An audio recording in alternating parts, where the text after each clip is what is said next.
Bismillahirrahmanirrahim. Assalamualaikum warahmatullahi wabarakatuh. Sayyidina Muhammadin Rasulullah sallallahu alaihi wasallam wa li jamil anbiya wal mursalin wa sahabati wa qarabati wa tabi'in wa tabi'in tabi'in wa man tabi'ahum bi ihsanin ila yaumiddin. Wa nakhusu khususan muallif hadzal kitab Al-Imam Al-Mujaddid Hujjatul Islam wal Muslimin Zainuddin Abi Hamid Muhammad bin Muhammad bin Muhammad ibn Ahmad Al-Ghazali At-Tusi wa nafa'ana bihi wa bi ulumihi fid dharain amin wa li masyayikh masyayikhina wa li ustadi ustadina wa nafa'ana bihim wa bi ulumihim fid dharain amin lana wa lakum ya hadiruna wa walidina wa walidikum wa auladina wa auladikum wa ahlina wa ahlikum wali jamil muslimina wal muslimat wal mu'minina wal mu'minat al ahya'i minhum wal amwat.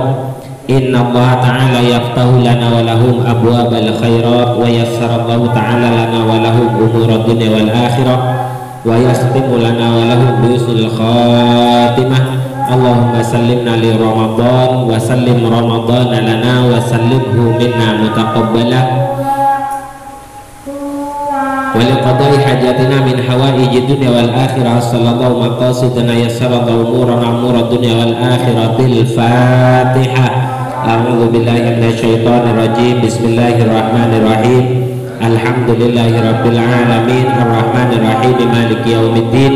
Iyyaka na'budu wa iyyaka nasta'in. Ihdinas siratal mustaqim siratal ladzina an'amta 'alaihim ghairil maghdubi 'alaihim waladdallin. Amin. Bismillahirrahmanirrahim. Alhamdulillahi rabbil alamin. Allahumma salli ala sayyidina wa habibina wa syafi'ina Muhammad sallallahu alaihi wasallam wa ala alihi wa sahbihi wa dzurriyyatihi wa ali baiti wa man tabi'ahum bi ihsanin ila yaumiddin.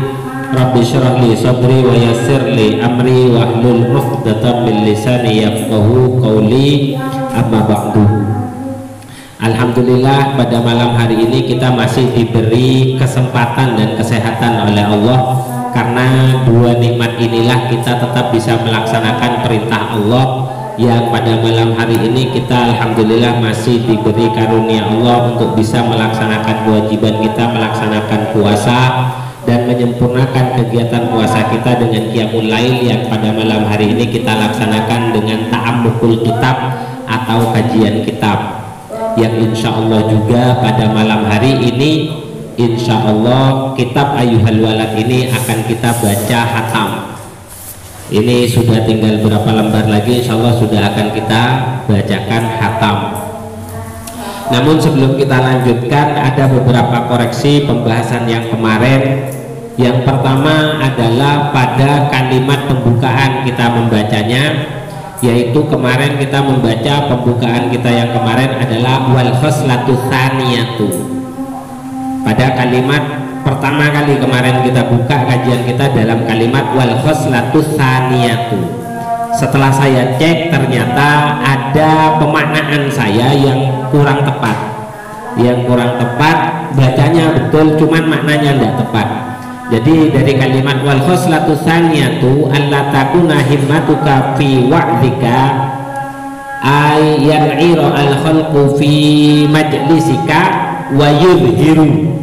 Lah itu bacanya kemarin betul wa yudhiru al wajda. Cuman artinya saya wa yudhiru itu kemarin saya artikan nyuci no nas al wajda kesenangan. Sebenarnya tidak. Jadi artinya itu adalah wa yudhiru lan bisa mertelaake nek nas al wajda ing sifat seneng, al wajda ing sifat seneng. Yudhiru itu artinya adalah menampakkan. Jadi tidak perlu ketika kita membangun sebuah majelis atau kita memiliki sebuah jam'iyah memaksakan diri untuk membuat manusia itu bisa senang dengan majelis kita, itu sebenarnya tidak perlu. Bukan tujuan kita ke sana. Tujuan kita membangun majelis itu tidak lain adalah untuk mengajak semua orang itu semakin bisa memperbaiki kehidupannya, sekaligus bisa mempersiapkan kehidupannya kelak di akhirat. Itu tujuan utamanya, dan semakin mendekatkan diri kita kepada Allah Subhanahu wa taala. Jadi wa yudhiru al wajda itu artinya adalah menampakkan mengajak manusia untuk bisa menampakkan dirinya senang dengan majelis yang kita bangun. Jadi yudhiru artinya itu menampakkan. Kemarin saya mengartikan dengan kata yudhiru pakai toharo itu artinya suci, yang saya artikan itu. Yudhiru itu artinya menampakkan, bukan mensucikan. Kemarin saya mengartikan mensucikan. Terus kemudian yang kedua yang perlu saya koreksi itu adalah pada penutup kajian kemarin itu kalimat yang punya sampean itu qad dzakarnahu fi ihya'i ulumuddin. Tepat di atasnya yang akan kita baca sekarang itu adalah kalimatnya qad dzakarnahu fi ihya'il ulumuddin. Kan itu kan? Kemarin saya bacanya ikut itu. Padahal dalam kitab saya itu ada wa afatuhu fasin kathirun, wa afatuhu fasin kathirun. Nah, boleh sampean tambahi karena ini pelengkap. Sebenarnya kalimat ini adalah pelengkap. Wa afatuhu fasin kathirun sebelum kalimat qad dzakarnahu. Sebelum kalimat qad dzakarnahu sampean tambahi wa afatuhu fasin kathirun. Wa afatuhu fasin kathirun maknanya adalah wa afatuhu itu tulisannya kayak gini, sampai tambahin ya tulisannya itu wa afatuhu fasin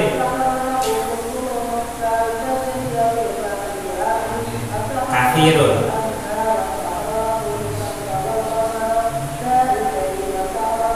Ini tambahannya ini sebelum qad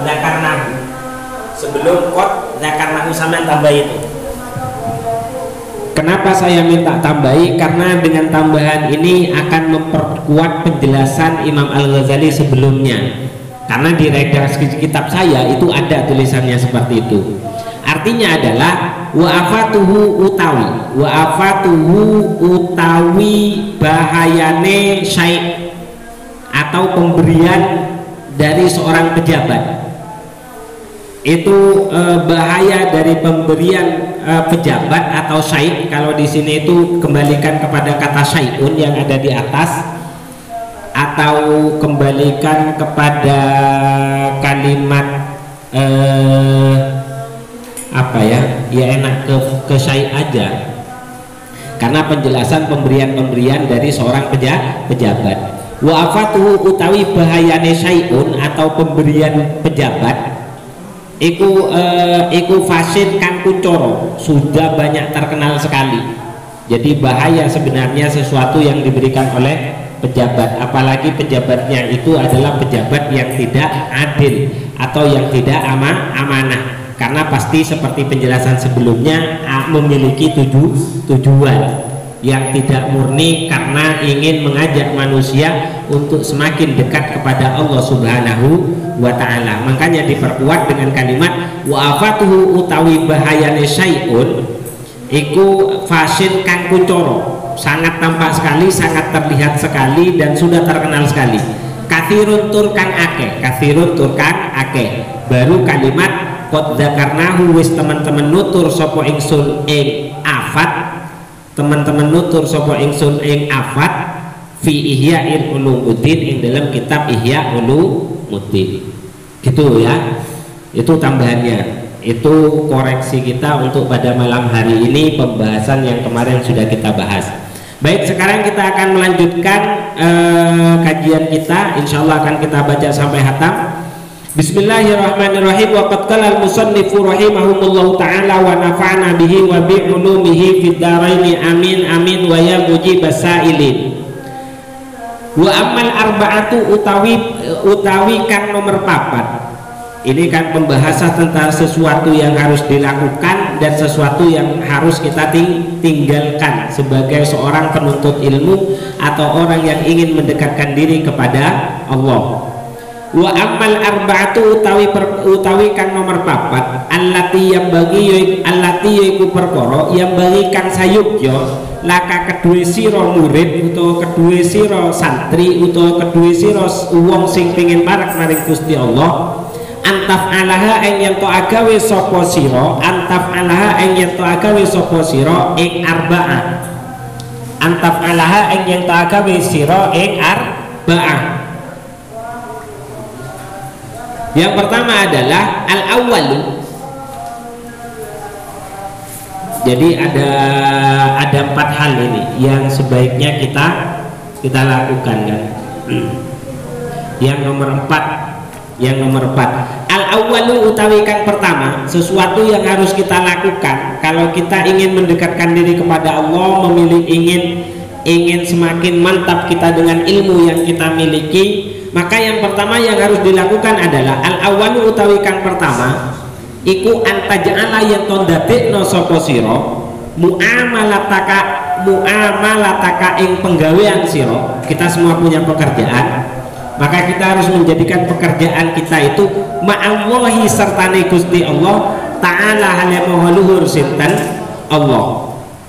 Jadi jadikan semua pekerjaan yang kita lakukan itu senantiasa bersama dengan Allah Subhanahu wa ta'ala. Untuk caranya bagaimana, itu mulai dari kemarin sudah kita jelaskan. Seperti kita setiap mau melakukan sesuatu harus menata niat, itu barengi dengan doa, tawakal, pasrah, percaya dengan takdir Allah, sementara kita tetap mau berusaha dengan sekuat tenaga. Jadi bukan mengandalkan pekerjaan, yakini tetap maring pangeran, tapi penggawean tetap dilakukan dengan cara maksimal.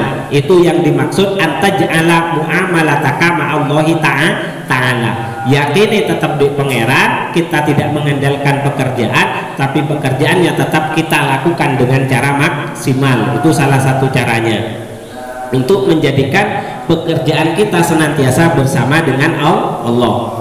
Gambarannya bagaimana menjadikan pekerjaan kita senantiasa bersama dengan Allah? Di sini dijelaskan bihaitsu law amalaka, bihaitsu law amiluka, gambare sekirane lamun utawi pegawe siro. Seandainya sampean punya pegawai, biha walau amiluka lamun pegawe siro, biha kelawan muamalataka dengan pekerjaan dia iku abduka kawula sira. Seandainya pekerja panjenengan itu adalah yo abduka, jadi orang yang bisa kita suruh-suruh, tardo kang rido sira biha kelawan amil, yang kita rela biha kelawan amil minhu saking abdu. Kita rela dengan pekerja kita, karena sudah kita tugaskan dia melakukan sesuatu sesuai dengan apa yang kita arahkan, kita jelas rela kan, kita rela, kita senang. Wala yadiku lan ora rupek apa khot rukaati sira alaihi ing atase abet. Jadi kita tidak pusing dengan hamba kita gitu loh, dengan pekerja kita yang sudah bisa bekerja dengan baik. Wala taghdabu lan ora bendu sapa sira. Itu kalau kita melihat pekerja kita bisa bekerja dengan sesuai apa yang kita inginkan. Pasti kita senang, pasti kita ndak sumpah, pasti kita juga bingung, tuh gak bakalan ngamuk. Nah, sekarang endingnya ini, wa ma la tardo li nafsika min abdika al majazi la tardo lillahi ta'ala minka wa huwa sayyiduka al haqiqi. Wa ma utawi perkara la tardo kang ora sira, la tardo kang ora ridho sira li nafsika krana awak sira min abdika saking kawula sira al majazi kang bangsa majazi. Artinya pekerja kita itu bukan pekerja kita yang sebenarnya, artinya kita bukan tuan yang sebenarnya. Latardo ora bakal ridho sira lillahi krana Gusti Allah ta'ala hale maha luhur sinten Allah mingka saking sira wa huwa utawi Allah iku sayyiduka Gusti sira al haqiqi kang bangsa hakikat. Artinya begitu juga ketika kita menjadi seorang hambanya Allah, Sing jelas lek awake dhewe nglakoni apa sing diperintahno karo Gusti Allah sesuai dengan apa yang diminta, pasti hitungannya akal kan kayak gitu. Sama seperti pekerja kita yang bisa melakukan sesuatu sesuai dengan apa yang kita inginkan, pasti kita akan senang. Padahal awakmu iki mek dadi, padahal kita itu hanya majikan yang sifatnya nisbi, yang sifatnya tidak hakikat. Kita kan sebenarnya sesama karena kita masih diberi harta sehingga kita bisa mempekerjakan orang. Coba kalau kita sudah tidak memiliki harta, apakah orang itu akan menghormati kita? Lah itu sing kudu dipikir. Itu butuh sing dipikir karena kita bukan seorang majikan yang hakiki. Nah begitu juga dengan Allah, padahal Allah itu adalah majikan kita atau Tuhan kita atau raja kita yang sebenarnya. Tentu tidak akan ada batasan untuk kita untuk senantiasa mengabdi. Lek pengaruh pekerja kita kan mungkin terbatas karena kita memang memiliki harta lebih sehingga kita bisa merekrut pegawai. Coba awake miskin, gak mungkin wong itu gelem dikongkon. Nah kalau kita jelas kehidupan kita tergantung kepada Allah Subhanahu wa taala, mosok ya gak gelem nglakoni perkara sesuai dengan apa yang diperintahkan oleh Allah Subhanahu wa taala. Nah, karena kita bukan hamba yang hakiki, bukan seorang raja yang hakiki, maka hendaknya setiap kita mau marah, setiap kita tidak mau setuju dengan pekerjaan-pekerja kita, haruslah itu semua didasarkan atas lillahi ta'ala. Artinya coro ati geger, kro awak mek geger dik pegaweane sing ora bener, duduk geger karo wonge. Karena lek wonge iku tetep padha sebagai kawulane Gusti Allah yang mereka memiliki hak hidup sama seperti kita. Jadi cukup penggaweane ae. Cuman rata-rata orang marah itu kan banyak lebihnya gitu loh. Padahal kalau pekerjaannya salah, iki salah, tolong beneri, sing bener koyo ngene. Mari. Tapi enggak, kon piye sih megawene sih? Wis mari tak bayar lho, reno-reno. Lah, itu adalah sesuatu yang lebih. Kalau pekerjaannya yang salah ya sudah cukup betulkan dalam pekerjaannya. Jangan sampai mengena kepada sesuatu yang lainnya. Itu namanya kalau marah karena Allah Subhanahu wa taala. Tapi enggak kan omongannya macam-macam. Nah itu yang harus kita bayangkan pertama, karena kita ketika menjadi seorang pemimpin atau pas dadi majikan, iku awake dhewe duduk majikan yang sebenarnya. Itu yang harus diingat. Itu jadi cara memperlakukan orang itu harus seperti itu. Jadi lek ono wong salah, yuk cukup salah itu. Nyopo kok sampai digegeri sak anak putune. Iya kan? Nyolong anak sapa lho, gak ada kaitannya. Nyolong ya wis nyolong, hukuman gara-gara nyolongnya ae ngono. Lah lebihnya itu yang kita tidak perbolehkan gitu loh. Jelas ya? Ya cukup itu. Karena persoalan biasanya semakin melebar ya gara-gara kita cara memutusinya itu tidak sesuai dengan konteks persoalan yang sedang dihadapi. Ngono lho. Wis tak bayar anu lho. Oh ya wis iku wis gak usah kayak gitu. Pekerjaane salah ya wis cukup penggaweane ae sing salah dibenerno. Iki salah, gak ngene carane. Sing bener koyo ngene, gantiin. Beres. Selesai, ojo ditambahi omongan liyane. Lihat tambahan omongan liyane iki lho, sing seolah-olah sampean menjadi seorang majikan yang hakiki. Lali lek dhek sebenarnya itu sama-sama hamba seperti kita semua yang sama-sama menjadi hambanya Allah Subhanahu wa taala. Maka hak-hak dia sebagai seorang manusia itu juga harus kita hormati. Sebenarnya seperti itu. Jadi lek salah ya wis salah tok ae, gak usah lebih-lebih. Nah, bodoh wong tua de anak, yo koyo ngono pisan. Wong tua de anak ngono lho. Itu sama semuanya seperti guru kepada murid. Yo salah-salah itu ae. Nah, biasanya kebencian muncul dari orang lain gara-gara kita yang terlalu berlebihan. Itu yang pertama yang harus diingat. Terus kemudian yang kedua adalah yang harus kita lakukan kalau kita mau menjadi hamba Allah dan ilmu yang kita dapatkan itu betul-betul mau bermanfaat dan amal kita bisa tercatat sebagai amal yang baik. Wasani utawi kang kaping pindho iku kulluma saben-saben perkara amilta kang agawe sapa sira ing man binasi kelawan menungso ij'al ij'al dadekno sapa sira ing ma kamatardo kaya oleh ridho sira linafsika kanggo awak sira minhum saking nas. Yang kedua adalah setiap kita melakukan sesuatu, lakukan dengan cara yang menurut kita paling baik, dan hal itu pula yang harus kita lakukan kepada orang lain. Jadi misal megawe koyo ngene iki jare sampean apik, lah itu juga yang harus sampean lakukan untuk orang lain. Jelas ya?